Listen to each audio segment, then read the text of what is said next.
All right. Welcome, everyone, and good morning or good afternoon if you're on the East Coast. Thank you for joining us today.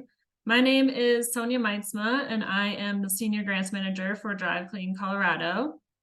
I've had the opportunity to work on this project from the very first step up until this moment, and I'm excited to share our experiences and findings with all of you.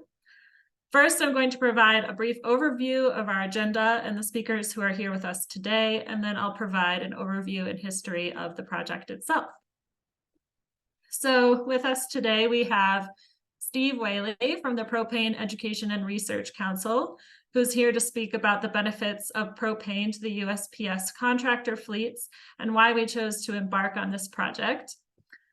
Following Steve, we have Derek Whaley from Roush Clean Tech here to speak about the emissions reductions and cost savings of their ultra low NOx propane engines.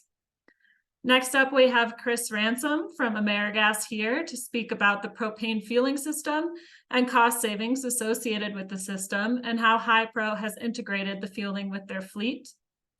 Following Chris, we'll have Josh Stoneback from the CEO of HiPro Fleet, who will touch on how the deployment is working for their fleet, why they chose to deploy these in Commerce City, Colorado, the fleet's experiences with the propane trucks, maintenance needs, and the outlook for the fleet. Next, we'll have Andrew Kotz from NREL to talk about the initial data findings, including cost savings and emissions reductions, as well as the challenges that come with data analysis in a project like this one. And finally, we'll close with a Q&A session moderated by Drive Clean Colorado's Hunter Woodruff. Next slide. So this webinar seeks to provide an overview of a fleet demonstration pilot project funded by the Federal Department of Energy's Office of Energy Efficiency and Renewable Energies Vehicle Technologies Office. The funding allowed for the purchase and deployment of 5 propane-powered delivery trucks, along with propane fueling infrastructure in Commerce City, Colorado. The trucks are Ford Class 7 straight box trucks with Roush Clean Tech ultra low NOx 7.3 liter V8 propane engines, model year 2021. This demonstration fleet, HiPro Inc., is located in Commerce City, a close suburb of Denver. Commerce City is known to be one of the most polluted zip codes in the United States, being located in close proximity to Suncor Petroleum Refinery and sandwiched between I-25, I-76, and the I-70-270 corridors along the Front Range. HiPro moves mail from the United States Postal Service's main hub to the individual post offices daily. In 2021, HiPro Inc. had a fleet of 35 vehicles in Colorado and replaced 5 diesel trucks with the propane trucks purchased for this project. The intention of this proof of concept demonstration was to lead to an improved understanding of the costs, operational needs, emissions reductions, and performance attributes associated with propane vehicles, and to inform technology adoption decisions for the USPS contractors market as they consider a transition from traditional to alternative fuel vehicles. By demonstrating the advantages of propane as a clean and cost-effective alternative to diesel and its viability in the test fleet, the project aims to share data, best practices, and lessons learned to catalyze other fleets nationwide to adopt propane trucks for mail delivery. This project fills the gap for medium and heavy-duty fleet vehicles that have had limited demonstration of alternative fuels and which are less suited for electrification due to the limited and expensive electric charging infrastructure and long-range needs of delivery service vehicles operating day and night. Today, we'll learn more about how the integration and deployment of these propane Class 7 trucks are working for the HiPro fleet, as well as hear from project partners about their contributions to the project, and from the National Renewable Energy Laboratory, or NREL, who will speak to the initial data findings regarding cost savings, emissions reductions, and performance in comparison to diesel trucks. Next slide. Here's a quick overview of the various stages of the project. We started with the purchase order for the vehicles in 2021. This was in the midst of the pandemic's most severe supply chain issues, which on top of some logistics complications delayed the delivery of the trucks until 2022. And next we'll have the installation of the fueling infrastructure thanks to AmeriGas. This was completed along with the delivery of the trucks in August of 2022. And then starting in fall of that year, NREL worked with HiPro to collect data on both the propane and diesel truck operational performance. And we have collected data in both the winter and summer months for adequate comparison. Throughout the project, we've integrated outreach and education, including through newsletter announcements, a ribbon cutting celebration in August of 2022, and attendance at USPS contractor fleet conferences and the work truck show. Today, the trucks remain operating in the HiPro fleet while we wrap up the data analysis and total cost of ownership reports. The grant will be complete by December of this year. And now I will pass it off to Steve Whaley with PERC to touch on the purpose of this project for the industry at large and the benefits to USPS fleets. Next slide. Thanks, Sonia, and I appreciate that. And you can go ahead and go to the next slide too. This kind of all started with the Postal Service has basically in the distribution of mail between post offices, distribution centers, not the first mile, last mile, but it's that mail getting moved in between. They basically have two classes of vehicles that are doing that. Class 8 tractors and also these straight box trucks. I had the privilege of working with contractors on the compressed natural gas solutions for the big trucks, but it was always very difficult to get a return on investment for the high cost of CNG put on these box trucks. It worked out real well for the tractors, but in this case, it was difficult to get that value proposition for the straight trucks. So wanting to have a solution for them, bringing propane into this was the step, and we needed a project like this to make a big enough splash to get everybody's attention. Next slide, please. So for anything to be successful in an alternative energy adoption, there's 4 things that have to happen. If 3 of them happen, you can get some adoption. If 2 of them happen, you get very little. But when you can get all 4 of these, recipe contents in there, you have a very high degree of success. And so propane in this straight box truck arena met all that criteria. It has to be cleaner. It has to be cheaper. It has to work just as well as what you're trying to replace, in this case, diesel. And you have to have a lot of this energy supply to make that happen. So you can go to the next slide. And the chief sustainability officer for the Postal Service came out to the ribbon cutting of this. And Jennifer was very thorough in her investigation on this part of it, knowing what the potential was. And in her words alone, the win-win, we need more of these financial and environmental success stories, because an environmental success doesn't happen unless there's a financially sustainable application being done. And this meets that really well. Just as a side, I did a calculation yesterday based on the CO2. I know this is an ultra low NOx project, but just to give people an idea, of those 5 trucks in this 1 year's time are going to reduce 41.5 metric tons of CO2 compared to the diesel vehicles that they were replaced. So this is certainly meeting that criteria of reduced emissions. So let's get into the costing here just for a second in the next slide. So overall, nationwide, we have a very good price point for propane autogas. And autogas is the term that we use for propane. It's in your grill cylinder, out in the back deck, cooking your steaks and everything. But when it's used in a transportation application, we call it autogas. And because of the quantities that are sold in this particular market segment, you have an entirely different pricing structure than you do when you're going down to the hardware store and filling up your grill cylinder. So this gives you an idea based on the location of what those per gallon prices are, according to just a few weeks ago. If you go to the next slide, and propane is a hydrogen rich, very low carbon molecule. If you remember your 8th grade science and your periodic tables, you can look at the charts there, and it's extremely clean. But it is the same fuel that we put in that grill cylinder to cook our food and let it touch our steaks and hot dogs as we're going along. And it's in a lot of different applications. We have 30,000 propane fuel delivery trucks that provide this energy to every community in these United States. I was just in Anchorage, Alaska last week, talking to the Indian tribal communities that are trying to find ways, and they all have propane, even on the most remote places. So using it in their transportation was a welcomed message that we were able to bring them, that they can do it on their transit vehicles as well. But that last criteria that we had in that success recipe was we have to have a lot of this energy source, and the United States produces more propane than any other country in the world.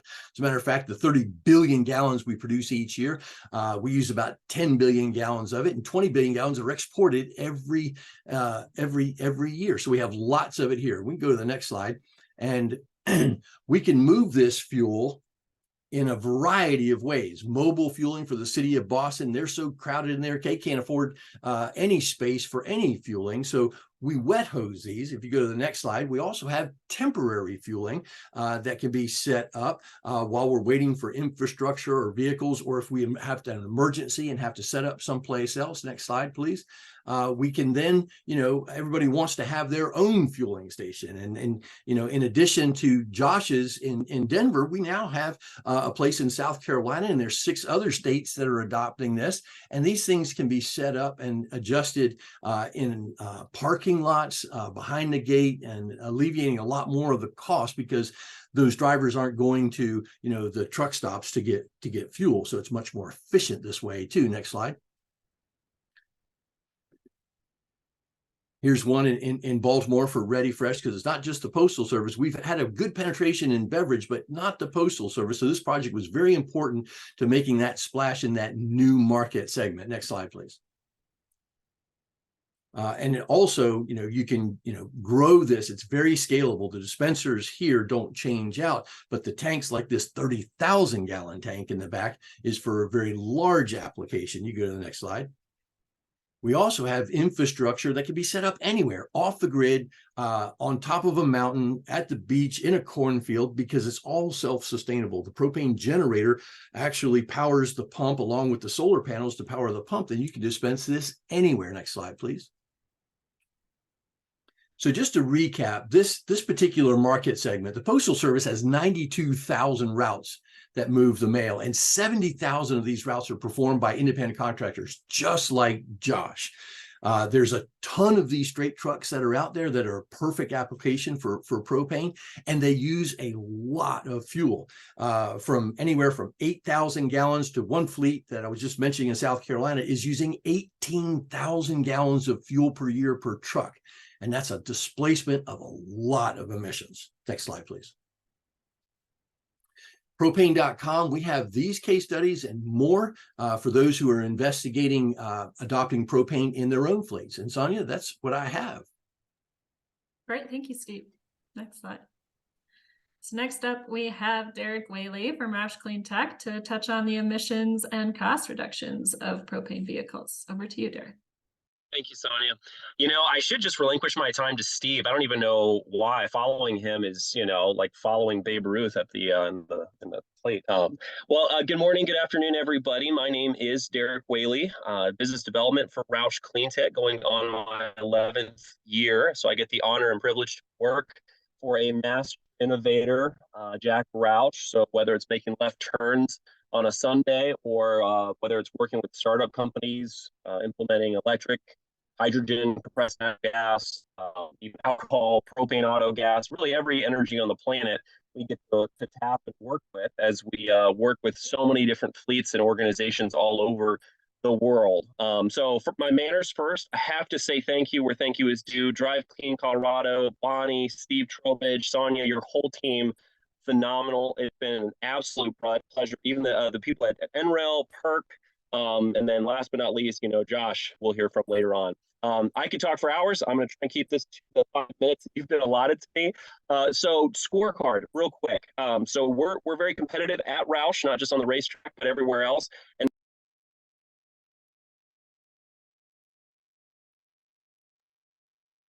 Oh, looks like we lost Derek here. We'll give him a few seconds to hop back on.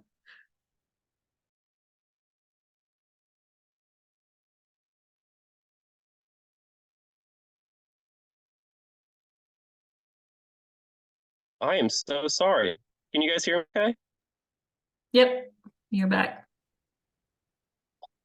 So weird. I apologize for that. So whether it's Bebo Bakeries, Pepsi, Denali National Park, Nestle Waters, these variety of different fleets that are out there, along with of the top 100 school districts in the country, almost 40% of them are running propane in their fleets, whether it's Philadelphia, Atlanta, Minneapolis, LA, you name it, right? Coast to coast, whether it's rural or whether it's urban, we're running near zero emission engines going forward. All of our vehicles are generation 5.02 ultra low NOx, so we get to meet future emission standards as well. Can you go to the next slide, please?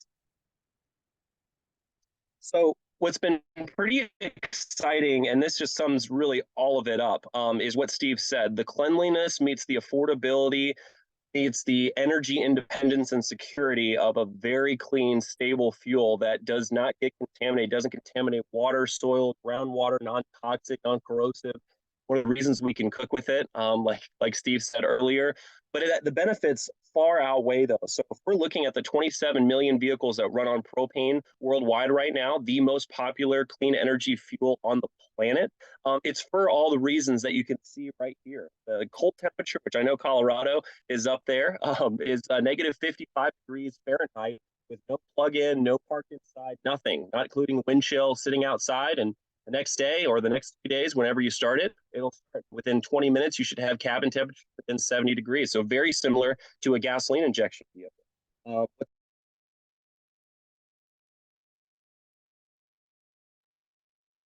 Looks like he dropped again. Hopefully just take a few more seconds here.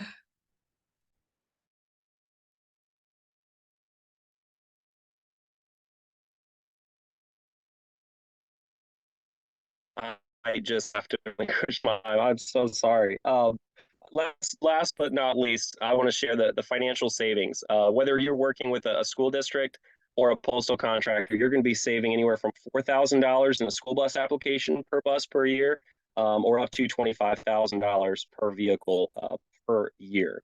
So we've been very proud and excited to work alongside this project, and I apologize so much for my Zoom application. It doesn't seem to be working all that well.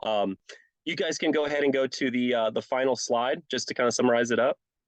And last but not least, Bobby Stanley at Rush Truck, the Ford Partnership, Amerigas, Chris Ransom, and Joshua.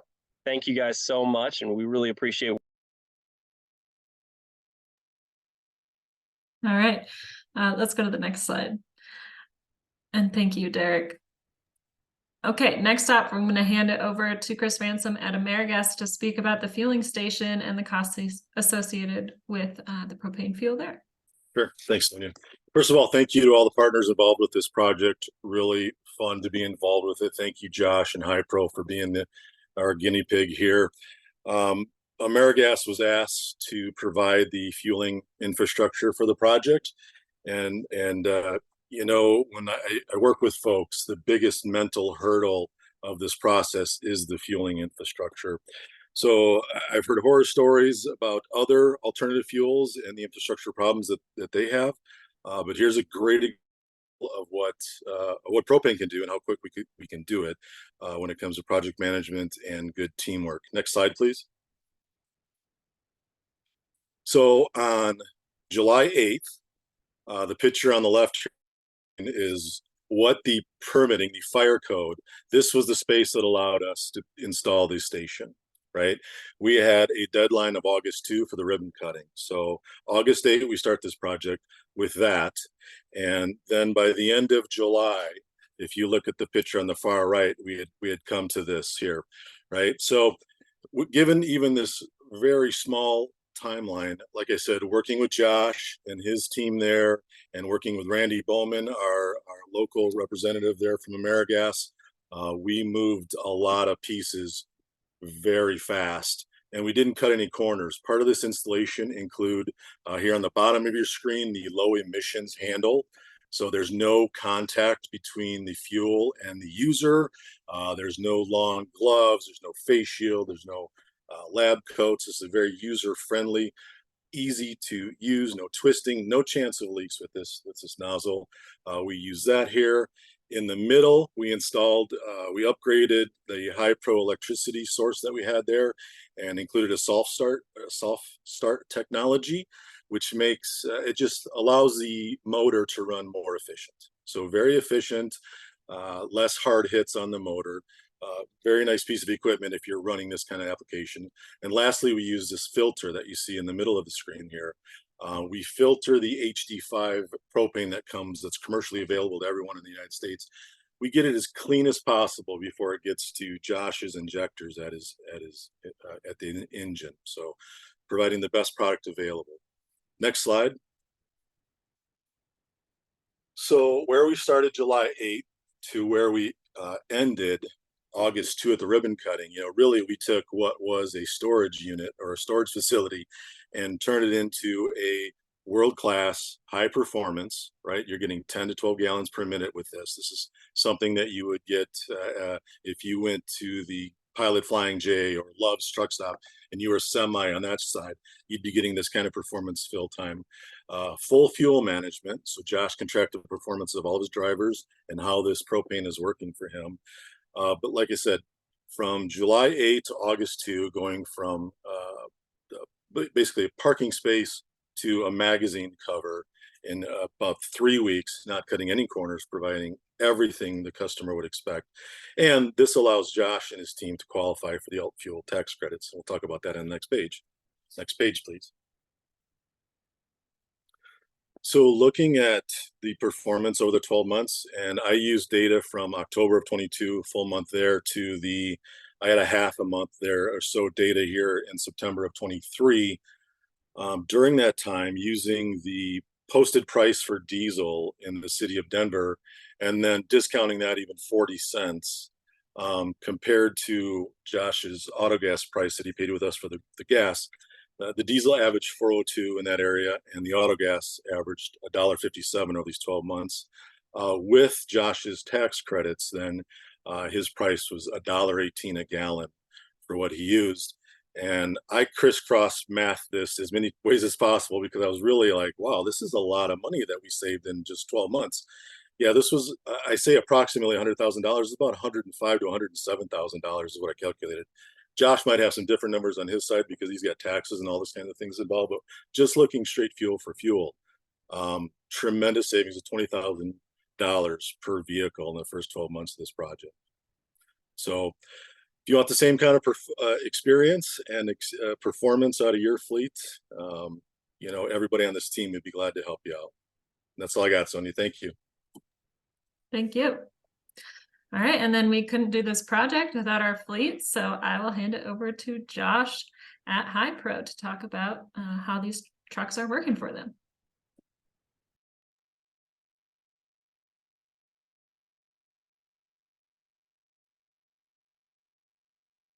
Good morning. First off, I'd like to say thank you to the entire team. It has been a pleasure working with all of you on this project. You helped guide and educate and advise myself and HiPro, and you made the process very easy on us. Made it a lot less intimidating to integrate propane into our fleet. So Steve Whaley at the Propane Education and Research Council, Bonnie Trowbridge and Drive Clean Colorado, Bobby Stanley and the Rush Truck Center along with Ford, Derek Whaley and Roush Clean Tech, the whole team over there, Chris Ransom and AmeriGas. And I'd also like to thank Greg Reed and the National Star Route Mail Contractors Association for sort of getting us all in the same room. So thank you very much for everything you've done over the last couple of years implementing this project. I think as everyone else looks at what we were able to accomplish, especially during pandemic times, they're gonna see that it's an advantage for them to come along the same path. So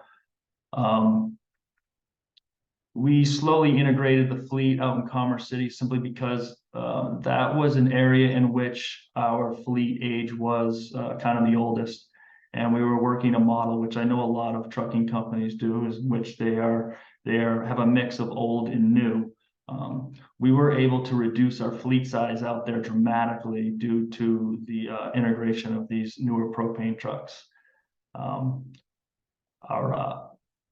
company has been operating in Commerce City for decades and is well established there. That was another reason for choosing that location, is we thought it would have a larger impact on our operations in Colorado as a whole if we started where we started originally in Denver, Colorado. So our fuel costs have gone down, as Chris mentioned. Our maintenance costs have gone down.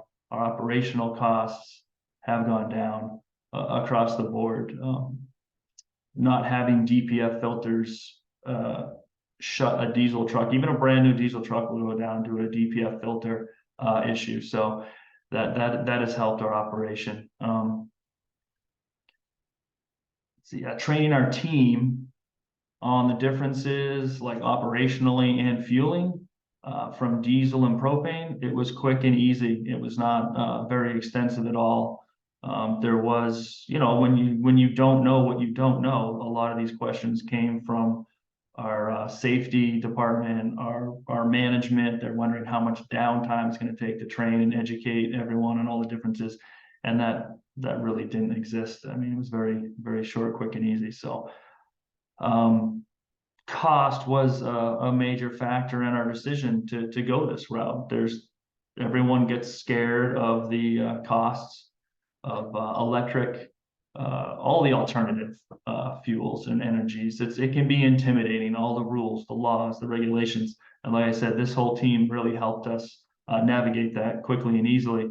But I mean, it's also very affordable for a small business. Even if you only have one truck, you can make a difference in your local community and your local community's environment. You can have a positive impact on your local community's environment simply by trading out a gasoline or a diesel truck for one propane Autogas. So it is something everyone can do, no matter how big or how small they are, especially in rural areas.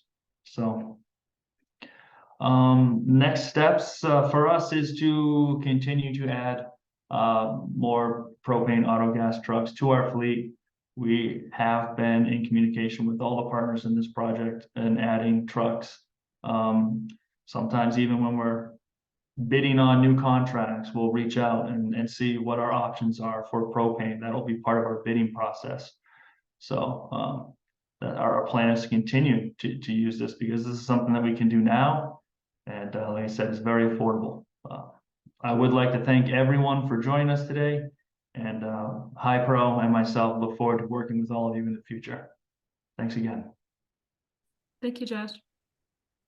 All right, next slide. So next up, we have data insights from the National Renewable Energy Laboratory with Andrew Kotz. So Andrew, take it away. Great. Thank you, Sonia. Next slide. All right, so my name is Andrew Kotz. I'm a senior research engineer at the Commercial Vehicle Technologies team at NREL. I wanted to thank Matt Jeffers and Seda Fakimi for their help in putting together these slides. They are double booked today, but I think on and listening, so thank you. If you go to the next slide. So this is just a high-level overview of NREL. I think these are a little bit out of date. We're over 3,000 employees right now. If you could go to the next slide. Our center is the Center for Integrated Mobility Science. So we deal a lot with new and emerging technologies and how do we get the most energy efficient technologies into the marketplace. Our team is the Commercial Vehicle Technologies team. within the Center for Integrated Mobility Science. And our focus is really in-use data collection, analysis, and third-party reporting. So if you could go to the next slide. So for this project, in that role, we played the third-party evaluators of the propane technology, and we did this in revenue service.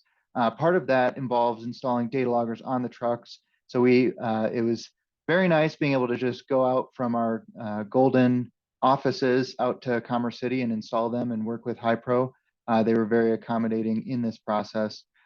We typically look at the baseline vehicles compared to the advanced technology. And we installed loggers on both the 16 diesel trucks and the 5 propane trucks. But this data logging is not without challenges. So if you'll notice down in the bottom right-hand corner, we ended up only being able to get 2 of the trucks in service. So that's a result of our loggers not wanting to communicate correctly.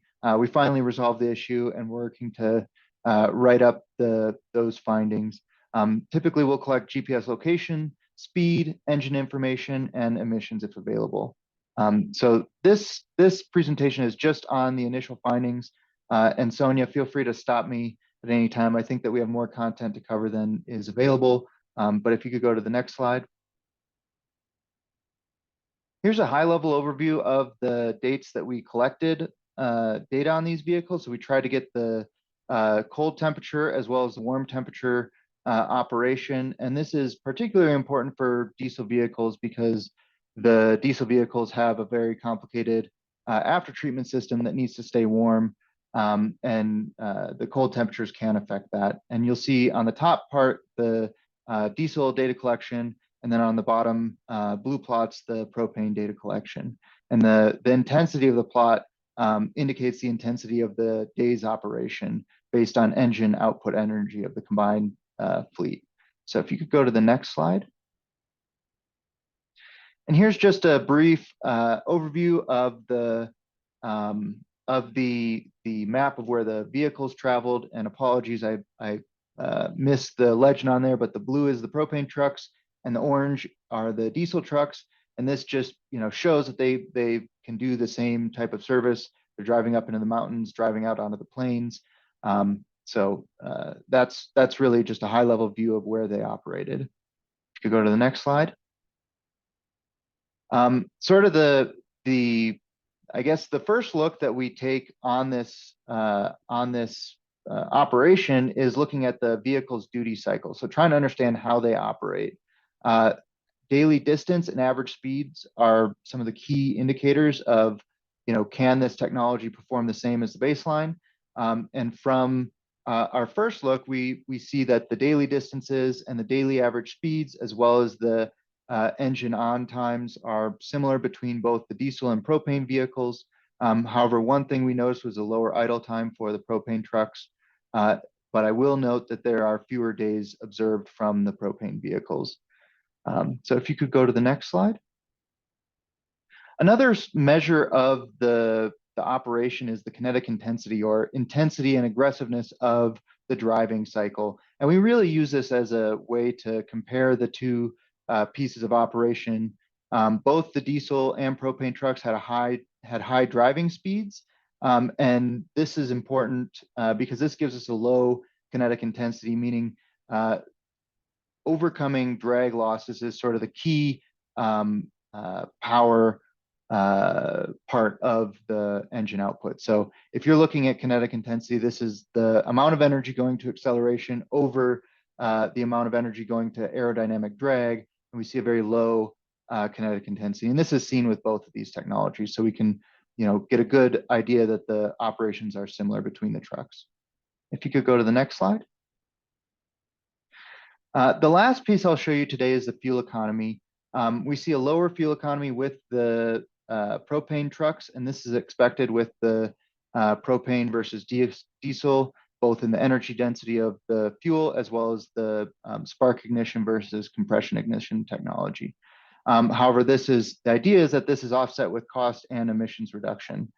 And so, this is expected and what we would want to see. However, one thing I'll note is that we do see higher engine output energies for the observed data. And basically, this is the energy that's being produced by each of the engines was higher for the propane vehicles, which is a sign that they could have been pulling or had heavier loads, going up steeper grades for the operation. And so we just need to make sure that we consider that in our final analysis. And again, this is initial analysis. So at the end of this project, we'll be sure to point that out in the final publication. And so I guess with that, thank you. And we look forward to reporting on the emissions and costs in the final analysis. So thank you, everyone. Awesome. Thank you, Andrew. Next slide. All right, finally, I'm going to pass it over to Hunter on our team with Drive Clean Colorado to moderate any questions that we have. So please feel free to put your question in the chat or just come off mute and ask it. Yep. So thank you again to our speakers for providing an overview of the project. As Sonia mentioned, we'll now allocate some time for our Q&A session. If you have any questions, please add them to the chat, or you can hop off mute to ask them. I guess just real quick, a question for Chris at AmeriGas. You spoke to the quick turnaround time on deploying that fueling station. Are there mobile solutions too that you can speak to as well, just for options that fleets are looking into for those fueling stations? Yeah, the mobile solution is a temporary solution. Usually it's not something we want to do long term, right? It's usually used in places where the permitting time tends to be longer than normal, and they will allow us temporary mobile fueling. And that's when we bring in that system. So it's available, certainly, but it's not the long-term solution. Is that answering the question, Hunter? Yep, it does. Hunter, I have a question for Derek, and I know I saw it on the slides as they were going by, but I don't know that he got to address it. And if he did, I apologize for missing it. But the ultra low NOx engines that Roush has, what is that NOx level now compared to until next year, we're still under the 2010 regulatory of 0.2. What is the Roush engine certified at now, and what after treatment's necessary to make that happen? No, great question, Steve. Appreciate that. So what's really exciting, what we found out at Roush when we've tested all these different energies and technologies, is just the absolute cleanliness of, we joke at the office, we call it stabilized hydrogen, because, you have, like you said, it took us back to our charts, right? The 3 carbons, 8 hydrogen atoms. So it's very hydrogen rich, very stable. So what we found is working with Ford Motor Company, right, and their catalytic converter, and integrating that into their powertrain system, and we can actually optimize the control modules to calibrate it specifically to run on a liquid injection propane system. But we've found that we've been able to get those emissions down without any after treatment, without any additional fluid sensors or equipment, down to near zero levels, right? So we're currently good through 2027 and beyond. So everything that fleet operators in the class 4 through 7, the medium duty space, diesel has been king, and they are still king. But as we look at next year's moving from 0.2 to 0.05, right, 75% cleaner, and then in 27 go from 0.05 to 0.02, it's forcing diesel to do things that it's just not able to do, which is why we currently have $21,000 worth of after treatment that's currently on a diesel engine, where you only have on a Ford Roush catalytic converter O2 sensors, very similar to what you have in your car. So it gives a lot of these fleet operators freedom and flexibility, especially coming out of a pandemic where the supply chain just wrecked ordering, whether it's turbo, EGR, heads, whatever the case may be. So we provide fleets with a great solution to just run their business without having to worry about components that are needed to be able to meet future emissions, where, Ford and Roush, we've been able to be ahead by usually by a decade, but in this case, by 4 or 5 years. So we're very excited. And then I don't want to tease anything, but you couple that with renewable propane, and the story goes from good to great. It's pretty fun, but I'll save that for our next project.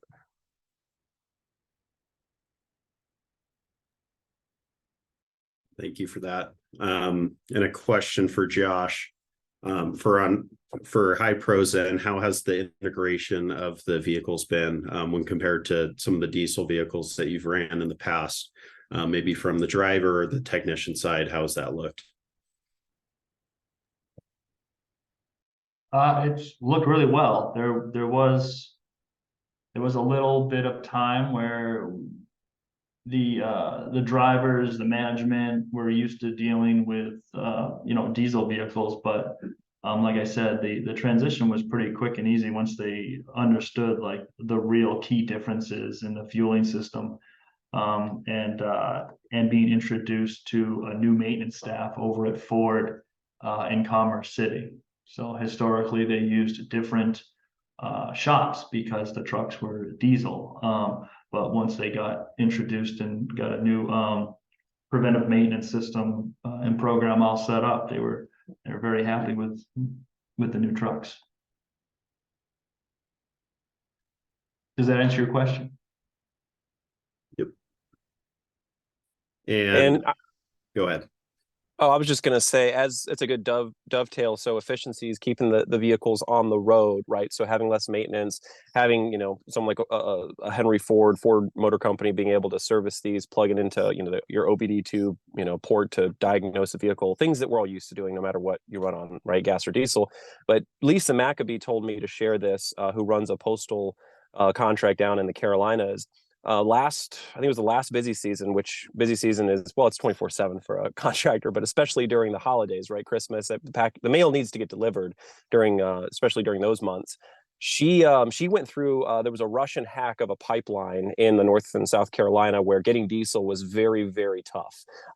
She never felt one blip and one hiccup in her operations and her routes because of on-site fueling that AmeriGas, what they provided with Josh. So it was an incredible resilient benefit story that I didn't even factor into this, is the fact, okay, when the lights go out everywhere else, or natural disasters, or someone comes in and hacks into something that puts pressure on, oh, we won't be able to get fuel to deliver packages.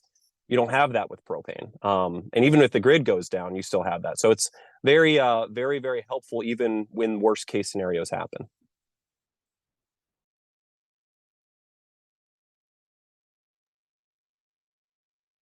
Right. And it looks like we have a question in the chat. Were these vehicles converted from diesel to propane? If converted, were they fully converted, or did they operate in a biofuel mode? I'll happily take this one. Great question. So the way that these vehicles are ordered and built is exactly the way that you would order and build your vehicles and spec them out today. So a huge shout out to Bobby Stanley at Rush Truck. He's helped deploy thousands of Roush commercial vehicles all over the United States for nationwide companies or for local companies. So what's really nice is he's able to package these trucks together, right? Build it from the ground up. Take an F750 or F650 application, put in the Roush CleanTech ship-through code. We have multiple locations across the country where instead of a gasoline fueling system and fuel pumps and fuel tank, fuel lines, it's a propane. We almost mirror the exact same injection technology that's available for gasoline. It then goes back into Ford traffic to Morgan, Mickey body, whatever body is of preference to the customer. That gets installed and then PDI'd and delivered directly to the end user. So very similar. These are 100% dedicated, and we don't sell any fuel at Roush. We were originally going to look at a biofuel system 15 years ago, but when our engineers got together with Ford, we benchmarked to Ford's QVM and QCM standards, which is qualified vehicle modifier and calibration modifier. So we have to meet their stress test, which is 250,000 miles before you start to see any type of wear and tear on the engine. And if we did biofuel, you take a dirtier, more lubricated fuel like gasoline in those injectors with a more historically dry gas that burns at a little bit hotter temperatures into this, that's very clean, into the same engine. It didn't meet that. So we decided, okay, in order to meet future emission levels, it can't be biofuel, right? Because gasoline's dirtier. We need to be able to just stick to one energy source. And what we've done is been able to engineer multiple tanks on the vehicle, very similar to what you're used to with diesel and gasoline, to get you to your normal operating route, like the NREL team just illustrated, we were able to meet the same duty cycle as a post office fleet, which if you can do that for a post office fleet, I'll say you can do it for just about everybody. So I hope that answers the question. What's been really nice with Rush, and I love you, Bobby. Hope you're feeling it over there. They've actually have trucks currently on the ground. I believe there's it's over 20 at this point. It was more, but it's now less. So if anyone is looking for near zero emission trucks, they are on the ground available today through Rush Truck. 24-foot boxes. I can give you all the specs if you're interested. But what's nice is if anyone's heading into the busy season that needs trucks, we do have some available.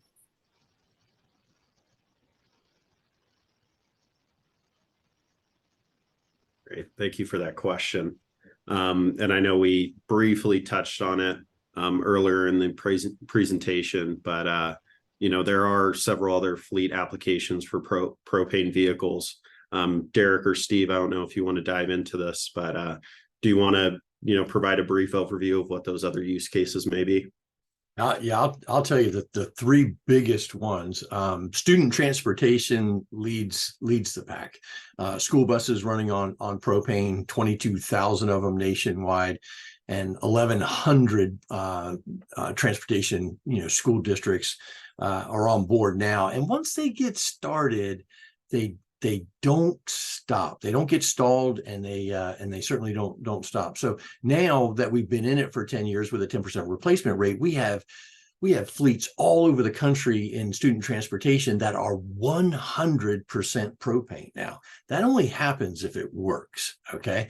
The others are the delivery markets. We're talking about parcel package delivery. That's not just USPS contractors. It's FedEx, it's UPS, and such.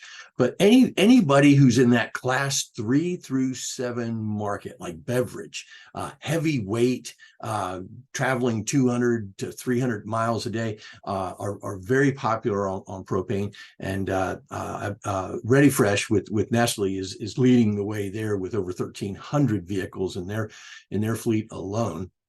But paratransit is probably the second most popular, not the big, articulating buses in a metropolitan fixed route, but it's the smaller shuttle buses, those E450 cutaways that have, 12 passenger, 2 wheelchair is the most popular platform for that.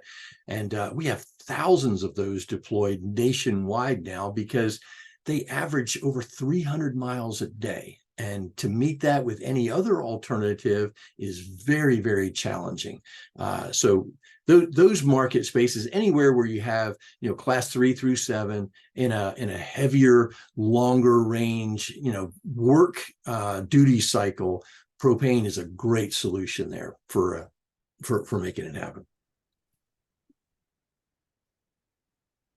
Yeah, I'll echo exactly what Steve said. And any fleet application in a heavy idle start stop where diesel struggles, right, especially in school buses, like you said, a lot of the time districts and contractors are having to send people out on routes just to regen, right? You don't have to worry about that with propane. So another presentation, another time. We have a great collage of, you might have seen our vehicles in the wild kind of photo, and it's unbelievable. Whether it's a university, ski resort, national park, obviously school buses, but it surprisingly is in a lot of places that people would never think to look. So a lot of momentum, especially now as we head into the most violent, I'd say, emission change in our country's history. Propane is going to be a very, very viable one. It's really fun to see now, especially in school districts, to see, propane complement electric. So we'll have electric school buses in very shorter 50 to 70 mile routes. And then we'll see propane, handle more of their longer routes, and seeing two incredibly clean energies working together. It's going to be a pretty fun, bright future. So it's not going to be a one size fits all. It's definitely going to take a lot of energies. Hunter, I did see just yesterday my first application in the refuse. I saw a refuge truck that the city of Raleigh has now, their first one on propane for a class 7, not the big heavy duty ones, but for the smaller, narrower places where they need to get in with the smaller rigs. So it was a class 7 Ford F-750 running on propane. So it's exactly the same chassis that Josh is using here, but with a rear loader application for refuse. So it's a good solution in a variety of markets. Great. And as we, head towards the end of our time here, continue to add any final questions to the chat. In the meantime, we could open it up to our speakers if you'd just like to provide some final takeaways from this project and maybe an outlook as we move into the future with these vehicles.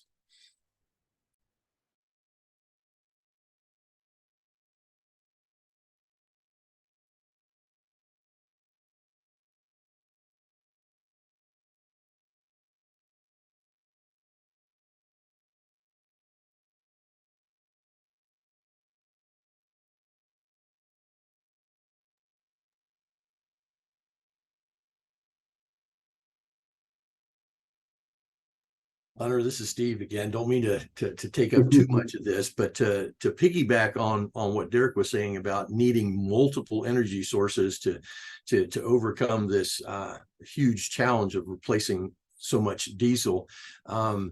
We are also, Chris, hit it the nail on the head when he was talking about infrastructure being one of the greatest pain points.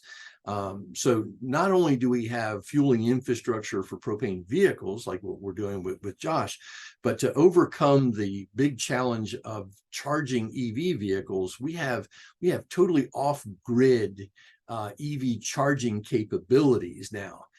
With EV charging trucks that have propane generation on it, towables, we have skids, we have ones that have solar panel wind generation along with propane generation that you can drop in a parking lot. And I've set them up in a matter of 6 hours and charged EV buses at some of the student transportation shows. And it can easily be set up anywhere that you need that power generation to be, resilient and immediate, because, waiting 24 to 36 months for the power utility company to bring you enough power to charge your chargers is not real efficient for deploying EV vehicles. So we want to help expedite that, and propane can do that.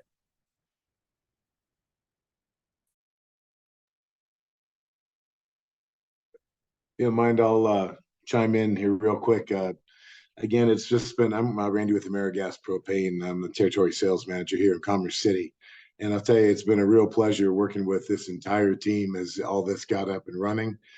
Working with Josh's team day and night, whatever it took. We had our challenges at times, but we worked together. We're always accessible to them, and they were to us. Nothing was too big of a deal to handle. And with the resources that AmeriGas has, it's been a pleasure to share that with Josh, his team, his drivers, and keep them on track, because, again, they've got big commitments out there. And we got to make sure that we're working as a team to make all this work for all of us. And we're very grateful to have them as our a great example of awesome new Autogas customer. So again, we thank you.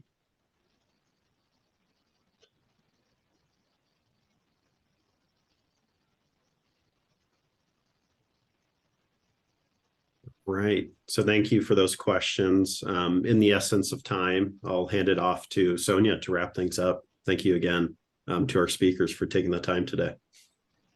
Awesome. Well, thank you everyone for your participation and questions. Thank you to all of our speakers. And this webinar will be available as a recording on our YouTube. So we'll be sure to send that out and post that on our website as well, if anyone wants to disseminate that. And please share the project.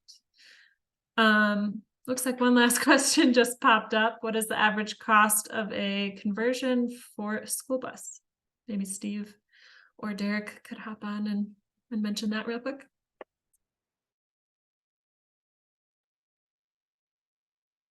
Well, if Derek's not going to answer it, I'll take care of it. The average incremental cost over a diesel bus, sometimes it's actually in parity, but the average is about $6,000 to $8,000 more for a propane bus over that comparable diesel bus. With pricing the way it's been going, things are a lot more expensive in every chassis, whether it's diesel, gasoline, propane, electric.